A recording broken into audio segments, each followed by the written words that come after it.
The video that I'm about to show you is very disturbing. It's of a 13-year-old mentally challenged young mixed biracial boy, and he's actually being detained by the police officer, a local police officer, someone that we actually know. When I say detained, I mean he's being beat and he's being pepper sprayed, all because he ended up having his grandmother called because he had took her keys and was throwing pillows and being unruly. And so after this, the gentleman ended up being pepper sprayed and put into the juvenile facility. It's been 5 months and he's still in the juvenile facility. And so I'm making this video because, first of all, I don't believe that he shouldn't be in the juvenile facility. If he has mentally challenged issues, which you can clearly hear and see from the video, and the police officer actually says that, he shouldn't be in juvenile facility anyway. So I wanted to share this with you because I believe that this video needs to get out, because in order for them to do anything, it just has to be enough people talking about it. That's all they care about, right? Other than that, he's just a young black boy that's in the system. You know, the officer did get fired. He lost his job, and I believe he now is working for a sheriff's department or something. So that's what I hear.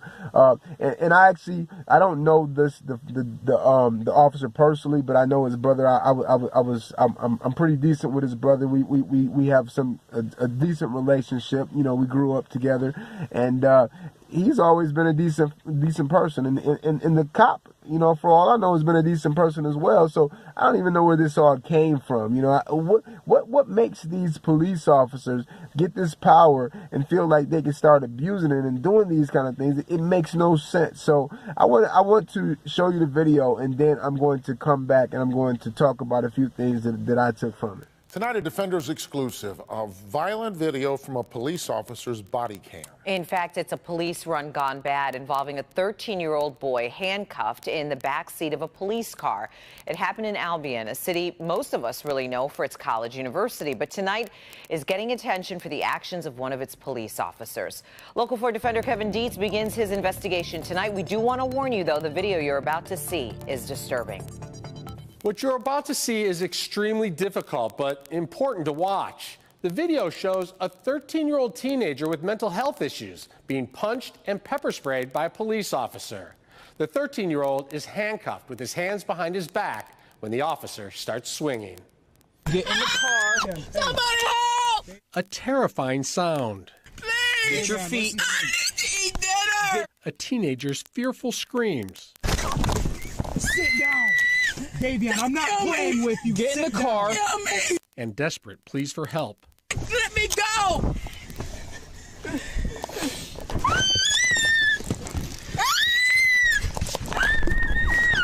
A terrifying sight.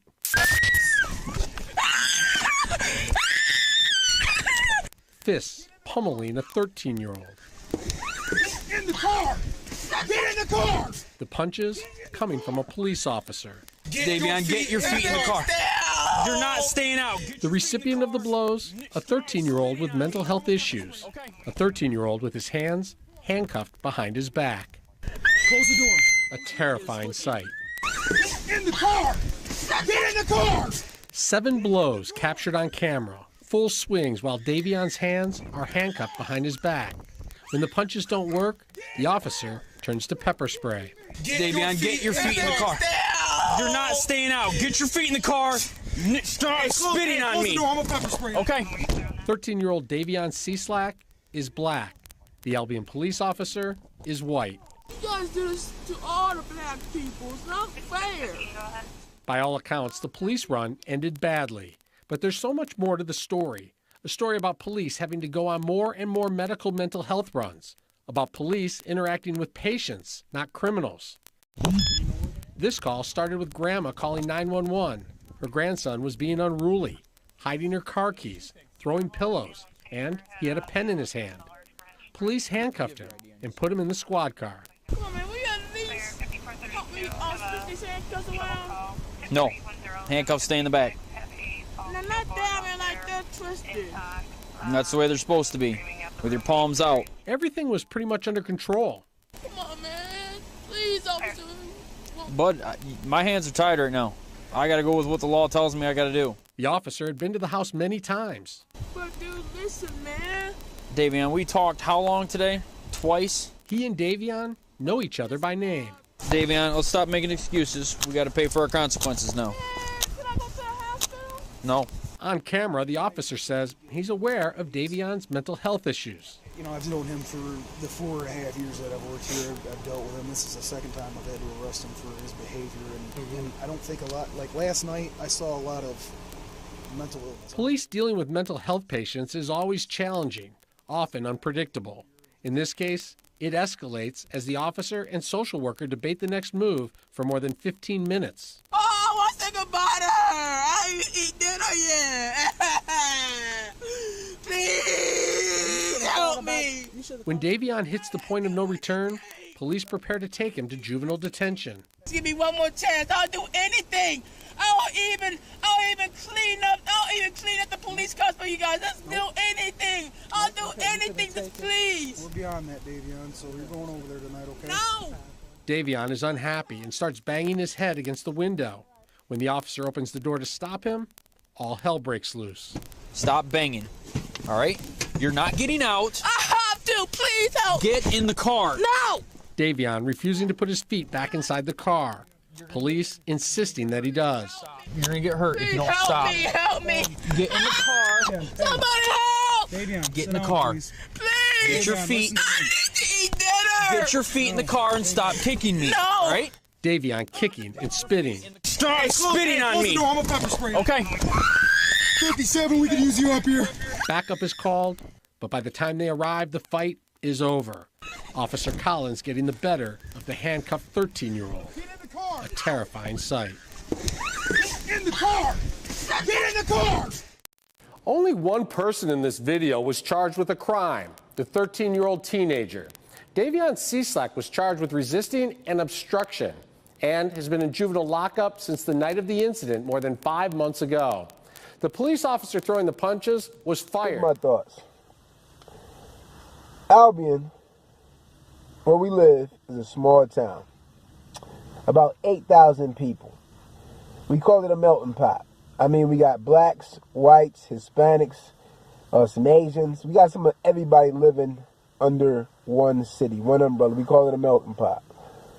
We don't have any major gangs. We don't have no outlandish murder rate. In fact, the murder rate is probably at zip right now. I mean, maybe one a year, right? We do have drugs, you know what I mean? We have some crime, but nothing really major, nothing for the police to really be on edge about, right? But still, this young black boy is managed to be treated like a major criminal, like he's from New York or California where the gang rate is high and stuff like that. See, that proves that it's not just a thing that happens in major cities with the crime rate is through the roof and where police officers have to be so on edge. This is something that's instinctive. You know what I mean? Like, these police officers get these badges and they go to their head. The power goes to their head. They feel like they're superior. They feel like they can do anything. And the sad part about it is this, you know, about 4 years ago, when my nephews were small, one of my nephews, he wanted to be a firefighter. So my sister had this grand idea to take him down to the fire station. Me and his dad went down with him, with the other kids, and you know, we said, you know what, we're gonna let them get acclimated with the police officers and stuff early, right? Have them build a relationship. We're always talking about community. They're talking about community policing and stuff like that. We're gonna bring it to you, right? And Officer Collins was one of the officers that actually helped give the tour. You know, he wasn't. I mean, he did everything right. You know, we talked good. We built a relationship, and we talked about things like community police and stuff like that. We talked about the culture and how the culture is, the racism and stuff like that, right? And so he absolutely knows better. But this was something instinctively that he ended up going to. I could absolutely feel in my heart that if this was his little cousin, he wouldn't have did that. If this was his little brother, he wouldn't have did that. You understand? See, subconsciously, something, you don't see him as you, right? And so now you're sitting up here manhandling him, a 13-year-old, punching him repeatedly. And then you want to say, I'm going to pepper spray him. And then while the young man was in the back of the car, just talking and maybe doing harm to him own self, you want to open the door and do it all over again and then call for backup. What was backup going to do to a 13-year-old boy? This is ridiculous. When I watch this video, it makes me so angry. This needs to stop. This needs to stop. This is ridiculous. I mean, I know the family. I know both families. I know the police officer's family, and I know the young man's family. This should never have happened. This should have never happened. It's ridiculous, and I think that this needs to go. I think that this video needs to go out because I need them to get that boy out of the juvenile facility. He doesn't need to be another statistic. He doesn't need to end up being in a system. He's already been there for 5 months. Why is he in the juvenile facility for 5 months after something like this? And now Officer Collins, although he got fired, can get a job anywhere. This is continuing. We continue to see this happen. And although these are people that I know on both sides, I just feel like it's ridiculous. You know, it never should have happened in our small town. And so that's why I made this video. Tell me what y'all think. You know, share this video. I need this video to go viral because, again, I want them to get him up out of the juvenile facility. And the only way that's going to happen is if a lot of people start talking about this thing.